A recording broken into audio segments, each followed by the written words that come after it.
Nesse momento, eu quero iniciar a ministração da Palavra de Deus. Se as meninas puderem, aí, uma de vocês podem, mais tarde, durante a mensagem, irem identificando algumas pessoas que estão conosco em alguns lugares diferentes, se for possível. Se não for possível, tudo bem, não tem problema. Queremos louvar a Deus pelas centenas de pessoas. Na verdade, eu creio que é muita gente que está nos acompanhando nesse momento, em diversos lugares do Maranhão, do Brasil e do mundo, e queremos agora chamar a sua atenção para esse texto da extraordinária Palavra de Deus. Como é bom meditar na Palavra de Deus, sabendo que a palavra não é nossa, a palavra é do próprio Deus, a palavra é viva, a palavra é eficaz. Eu quero trazer nesta noite o tema compreendendo os propósitos de Deus para a adversidade. Como eu posso compreender os propósitos de Deus para a adversidade? Passar por adversidade, todos nós estamos sujeitos.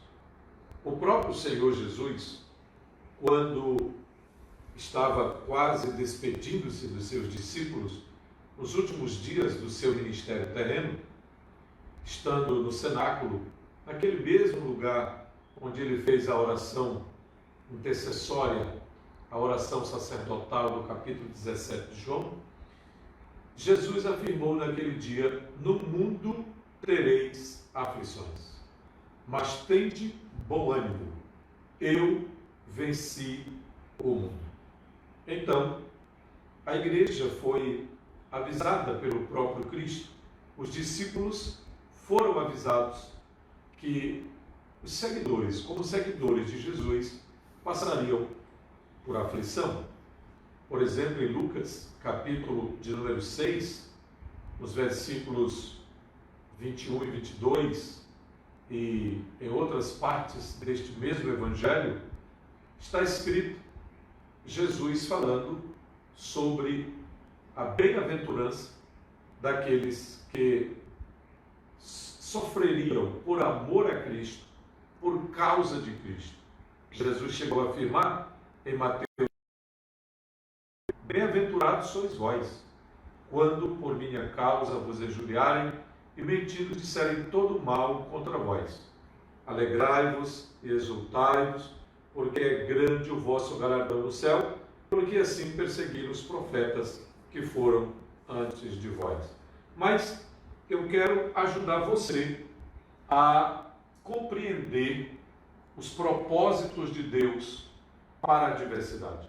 Você já sabe que eu e você estamos sujeitos a passar por adversidades, por circunstâncias adversas, por lutas, provações, tribulações, aflições e até angústias.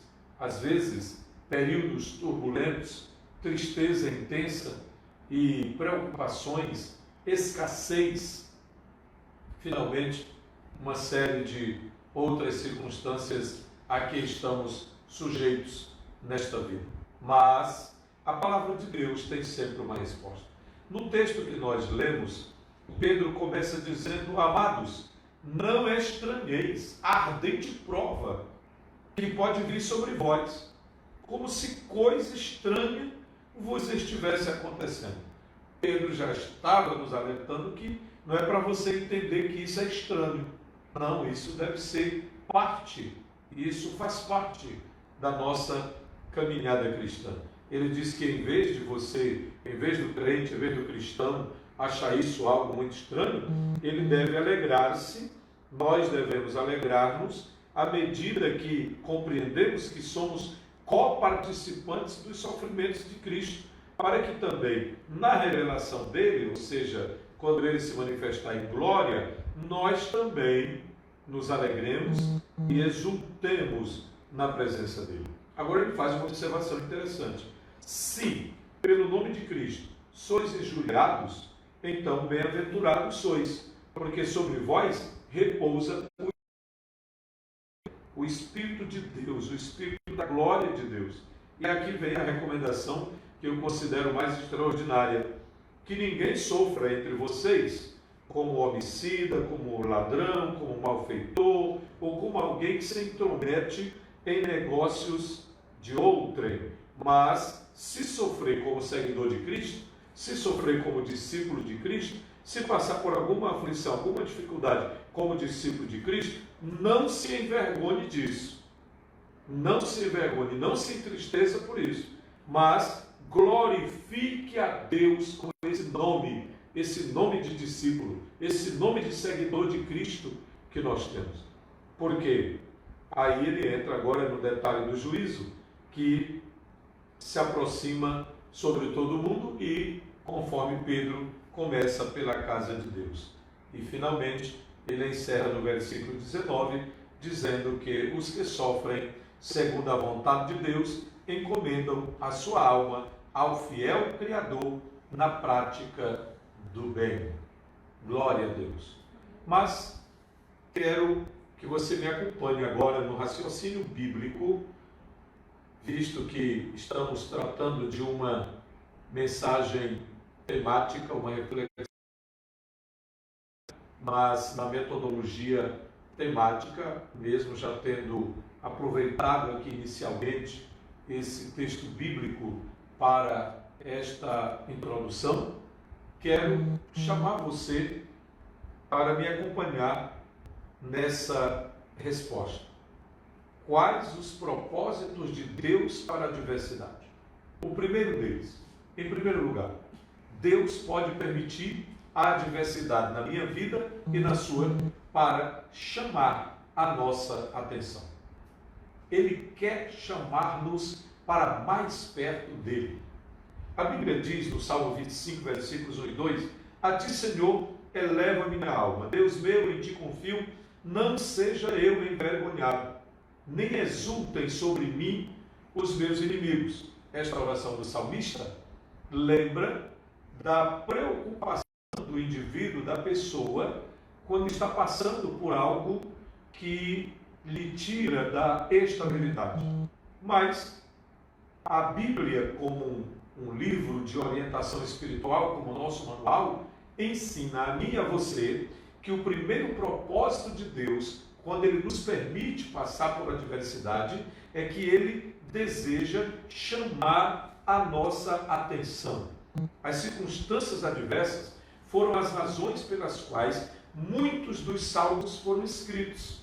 Perceba que há na Bíblia mais de 40 salmos que são orações. Outros salmos são imprecatórios e outros são simplesmente louvor. Mas a maioria destes salmos foram originados em momentos de extrema angústia, de momentos que os salmistas, seus compositores, estavam passando. E naquele momento eles clamaram a Deus, naquele momento eles buscaram a Deus e foram atendidos. É muito interessante perceber que Deus queria chamar a atenção deles. Infelizmente, para muita gente, quando as coisas vão bem, Deus não obtém a atenção total de determinadas pessoas. Acontece que quando elas passam por um problema, param para refletir, param para pensar. Quando chega a adversidade, de repente nos defrontamos, por exemplo, com infortúnios e opressões grandes demais para resolvermos sozinhos. Aí nós paramos para clamar a Deus. Um certo escritor muito conhecido, chamado C.S. Lewis, disse em um dos seus livros que a voz de Deus pode ser ouvida melhor e mais claramente durante os tempos de tribulação. Ele chegou a afirmar habilmente: Deus sussurra nos prazeres, fala na consciência, mas grita na dor. Seu megafone para erguer um mundo surdo. Deus muitas vezes usa circunstâncias adversas para chamar a nossa atenção. Uma vez eu li que Deus pode permitir que uma pessoa fique prostrada em um leito, em uma cama, em algumas circunstâncias, apenas para permitir, dar a oportunidade a esta pessoa olhe para cima e se lembre que há um Criador, há um Deus dos céus, há um Deus soberano, há um Deus que é digno do nosso louvor e da nossa adoração. Em segundo lugar, Deus permite a adversidade porque Ele quer nos assegurar o seu amor. Ele quer que nós saibamos o tempo todo que Ele nos ama. Hebreus capítulo 12, versículos 6 e 7 afirma: porque o Senhor corrige a quem ama e açoita a todo filho a quem recebe. É para a disciplina que perseverais. Deus vos trata como a filhos. Pois que filho há a quem o Pai não corrige? Nós somos seus filhos. Somos filhos de Deus. Ele nos ama e quer o melhor para nós. Quando nos envolvemos no que é nocivo, quando nos envolvemos em alguma coisa que não é do agrado do Senhor, Ele nos assegura seu amor paternal, nos punindo, nos corrigindo e nos trazendo de volta para o caminho da bênção. Quantos cristãos já testemunharam disso? Quantos salmistas escreveram sobre isso? E talvez você mesmo, que está me ouvindo nesse momento, já testemunhou isso na sua vida. Então, a primeira razão porque Deus pode permitir a adversidade é para chamar a nossa atenção. A segunda razão é porque Ele quer assegurar-nos do seu amor. A terceira razão, Ele quer tornar-nos mais humildes. Ele quer nos ensinar a humildade como Jesus desejou ensinar-nos. Em 2 Coríntios capítulo 12, versículo 7, temos uma das experiências mais extraordinárias vividas pelo apóstolo dos gentios, o apóstolo Paulo. Está escrito assim: e para que não me ensoberbecesse com a grandeza das revelações, foi-me posto um espinho na carne, mensageiro de Satanás, para me enfeitear, a fim de que não me exalte. Então Paulo deixa claro que o motivo pelo qual Deus permitiu o espinho na carne, na sua vida, no seu corpo, na sua trajetória, era exatamente para que ele não ficasse soberbo, por causa da grandeza das revelações. Então isto nos ensina que Deus deseja tornar-nos ou conservar-nos sempre humilde. Sobre a humildade, Jesus falou em Mateus 11, 29. Aprendei de mim, que sou manso e humilde de coração. Então, cremos que a Bíblia Sagrada está nos ensinando que o orgulho é um problema contínuo para o ser humano e para o crente em particular. Quando tudo vai bem, é fácil obter o crédito e depender do braço humano para muita gente. A adversidade tem uma maneira de humilhar e fazer com que nos apropriemos da graça de Deus. Em outras palavras, o Senhor quer que acreditemos que a graça dele é suficiente, que a graça dele nos basta, como ele disse ao próprio apóstolo Paulo: a minha graça te basta, porque o meu poder se aperfeiçoa na tua fraqueza. Mas em quarto lugar, Deus permite a adversidade na minha vida e na sua vida, porque Ele quer nos refinar. Como é isso? Mais do que o ouro perecível, mesmo apurado por fogo, redunde em louvor, glória e honra na revelação de Jesus Cristo. Perceba que Pedro também fala deste refinamento, deste acrisolar de Deus, porque ele deseja o melhor para nós. Motivos, atitudes, palavras e ações erradas facilmente encontram um jeito de permear nossas vidas. E para remover as impurezas é necessário haver um refinamento constante. A adversidade é uma das fogueiras que Deus utiliza para a nossa purificação, para que compreendamos que não devemos sair de perto do Senhor. Mas em quinto lugar, Deus pode permitir as adversidades, porque Ele quer aumentar a nossa fé. Segundo aos Coríntios, capítulo 1, e o versículo 9 diz: contudo, já em nós mesmos tivemos a sentença de morte, para que não confiemos em nós, e sim no Deus que ressuscita os mortos. Olha que experiência essa do grande apóstolo Paulo.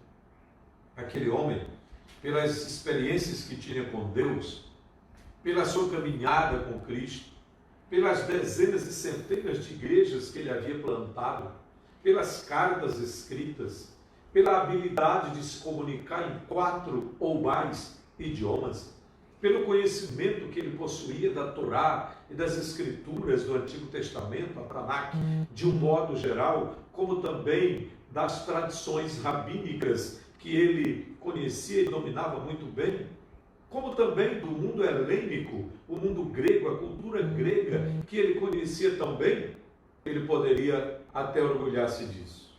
Mas veja o que ele diz aqui em 2 Coríntios 1,9.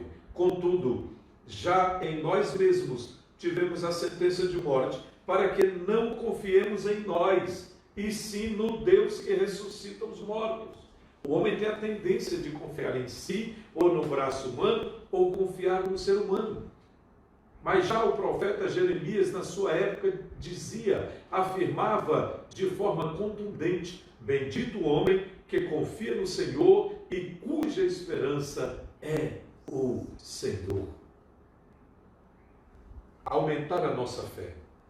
Deus quer que a nossa fé cresça. Deus quer que a nossa fé aumente.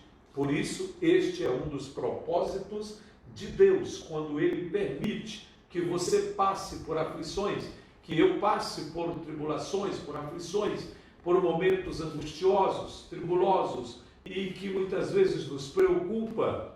Deus deseja que confiemos mais nele.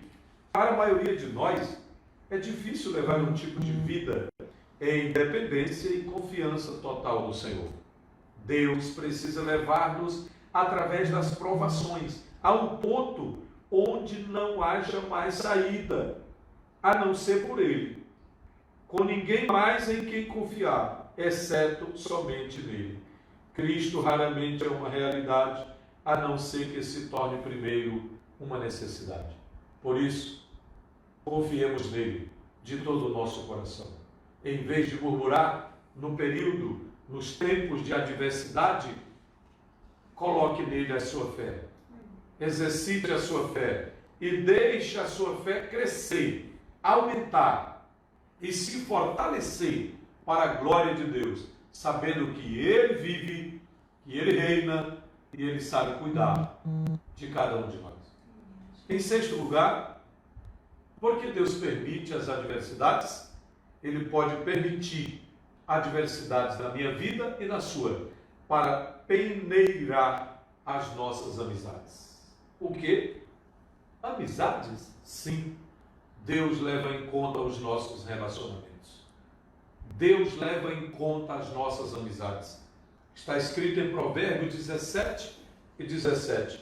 Em todo o tempo ama o amigo, e na angústia se faz o irmão. Há muitos amigos durante os tempos prósperos, mas os verdadeiros são aqueles que permanecem conosco durante as adversidades. Quem sabe Deus tem permitido alguma adversidade na sua vida, alguma tribulação. Deus tem permitido algo que tem lhe feito parar, exatamente para poder peneirar as suas amizades, para que você aprenda e reconheça quem são os verdadeiros amigos? Quem são aqueles amigos que te ajudam a chegar mais perto de Deus? Quem são aqueles amigos que te ajudam a viver mais perto de Deus? Quem são aqueles amigos que te ajudam a ser mais parecido com Jesus? Quem são aqueles amigos que influenciam positivamente o teu caráter? Deus pode estar querendo realmente te dar essa lição de vida espiritual. Em sétimo lugar, Deus tem um propósito extraordinário. E esse é um dos que mais me chama a atenção em particular. Quando Deus permite adversidades em nossa vida, Ele quer aumentar o nosso desejo de conhecê-lo. Deus quer aumentar na minha vida e na sua vida o desejo de conhecer a Ele, o Deus da nossa vida. Paulo afirma em Filipenses 3,10: para o conhecer e o poder da sua ressurreição e a comunhão dos seus sofrimentos. Paulo deixa claro aos irmãos em Filipos que este era um dos desejos, um dos objetivos do apóstolo. Ele orava para que ele conhecesse mais a Cristo, conhecesse mais a Deus. Você lembra da oração de Moisés? Ele disse: Senhor, mostra-me a tua glória, os teus caminhos. Moisés queria conhecer mais a Deus. Davi também fez essa oração. Davi também suplicou pela presença de Deus. Ele queria conhecer mais a Deus. Ele também orou, ele disse: a minha alma tem sede de Deus, do Deus vivo. Quando virei, quando entrarei e me apresentarei perante a face do Senhor, a minha alma tem sede de Deus, do Deus vivo. Muitas vezes Deus permite a aflição em nós ou na nossa caminhada. Deus permite um período de adversidade para que a gente possa conhecê-lo mais. Para muitos cristãos, para muitos crentes, nestes poucos dias que estamos de quarentena em casa, por causa da ameaça de um vírus que tem assustado as nações e que tem deixado pessoas perplexas no mundo inteiro, tem sido dolorido para alguns cristãos e tem sido bastante difícil enfrentar esta realidade.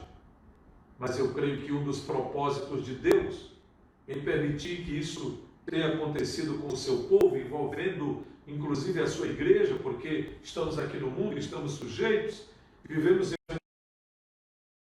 temos as mesmas fraquezas. Deus está chamando a nossa atenção e Ele quer que o conheçamos mais. Enquanto sofremos e compartilhamos com companheirismo seus sofrimentos, chegamos a conhecê-lo melhor e amá-lo mais. O sofrimento é visto como um dos meios de Deus para ampliar o poder da alma.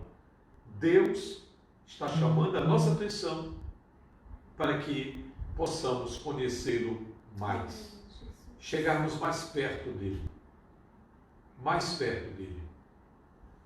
Em oitavo lugar, estamos terminando. Em oitavo lugar,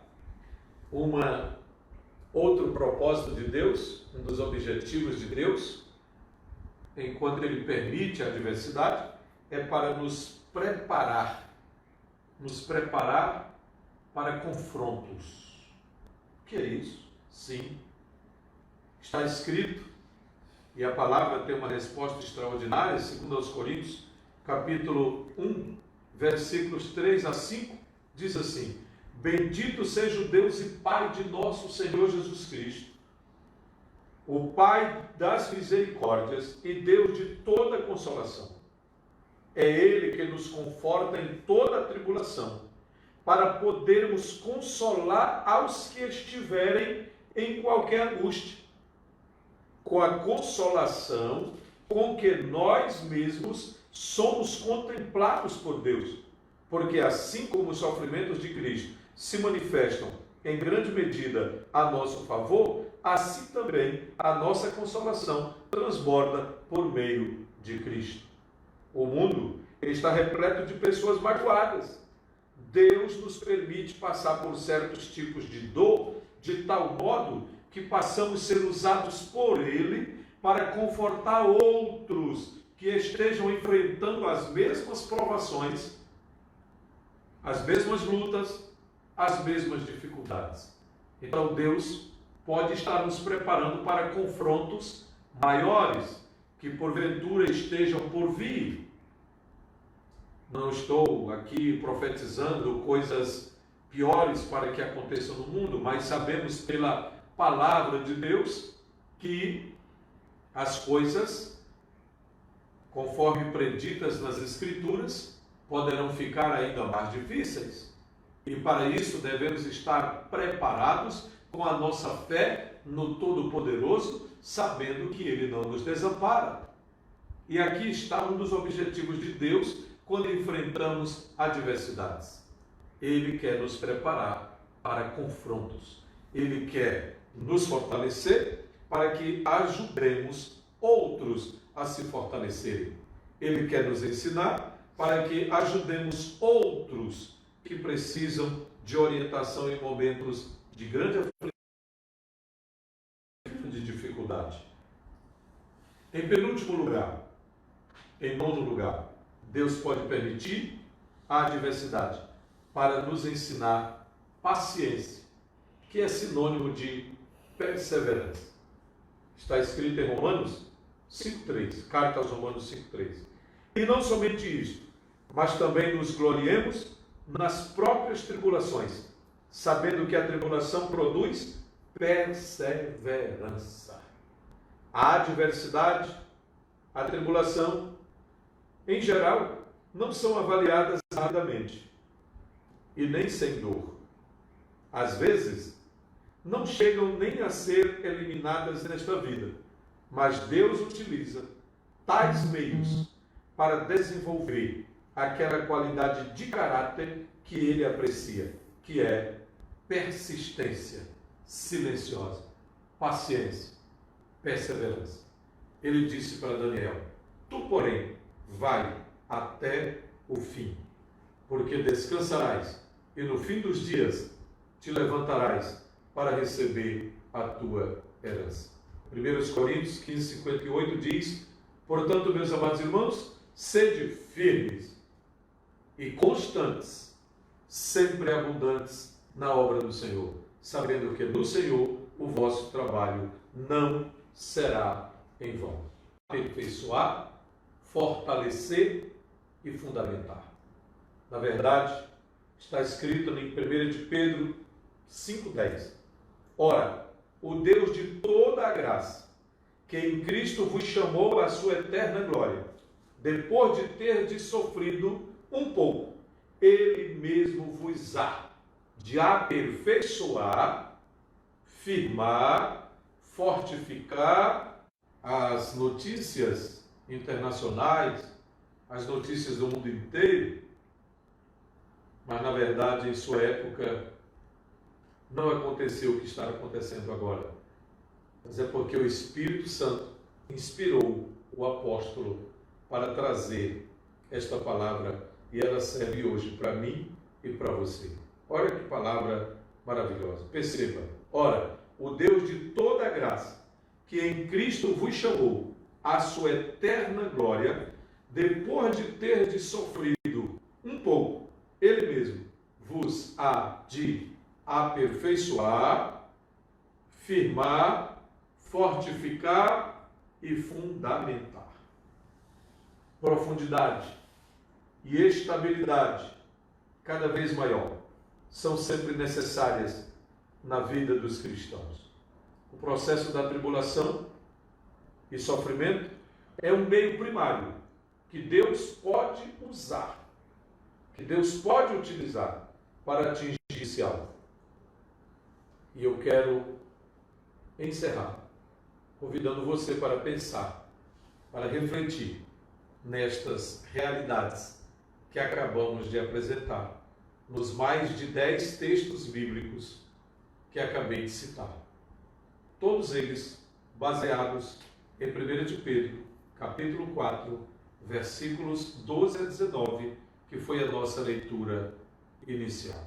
Não estranheis a ardente prova, ou fogo estranho, que há de vir sobre vós para vos provar, como se alguma coisa estranha vos tivesse acontecendo. Amados, não estranheis o fogo ardente que surge no meio de vós. Está aqui na Bíblia atualizada. Para muitos, o sofrimento, a adversidade é como um fogo ardente. E esse acontecimento pode soar como algo estranho. Mas Pedro está dizendo que você, em vez de achar estranho, em vez de murmurar, em vez de abandonar a fé, em vez de acusar A ou B, em vez de pensar e olhar para trás, você deve alegrar-se na medida em que se lembra que você é participante dos sofrimentos de Cristo, para que também na revelação de sua glória vos alegreis, exultando, adorando e glorificando o seu nome. Que Deus te abençoe, que Deus te ajude a compreensão desta verdade espiritual. E tenha certeza de uma coisa: não estamos sós. Deus não nos deixa sozinhos. Ele está no comando. Você ouviu a história daquela menina de aproximadamente 8 a 10 anos que estava em uma locomotiva, em um trem. E diz a história que o trem naquele dia estava como que desgovernado. A velocidade estranha, a velocidade passando de todos os limites. E os passageiros e tripulantes começaram a entrar em desespero.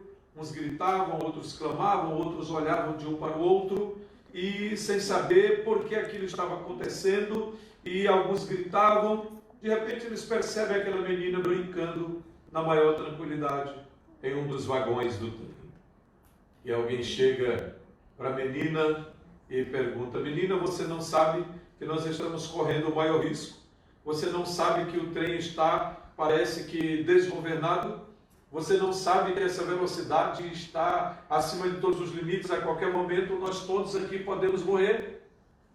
A menina simplesmente olhou para o passageiro que lhe havia chamado a atenção e disse: meu pai está na cabine de comando e ele sabe que eu estou aqui. Ele sabe que eu estou aqui. Seu pai é o Deus Todo-Poderoso? Seu pai é o dono do céu e da terra? Não se preocupe, não se aflija. Ele está na cabine de comando. Parece que a velocidade é estranha. As coisas estão acontecendo de modo estranho. Mas não nos esqueçamos. Ele sabe que nós estamos aqui. Ele nos ama e cuida muito bem de cada um. Que Deus nos abençoe. Que Deus abençoe você, hoje e sempre. Amém.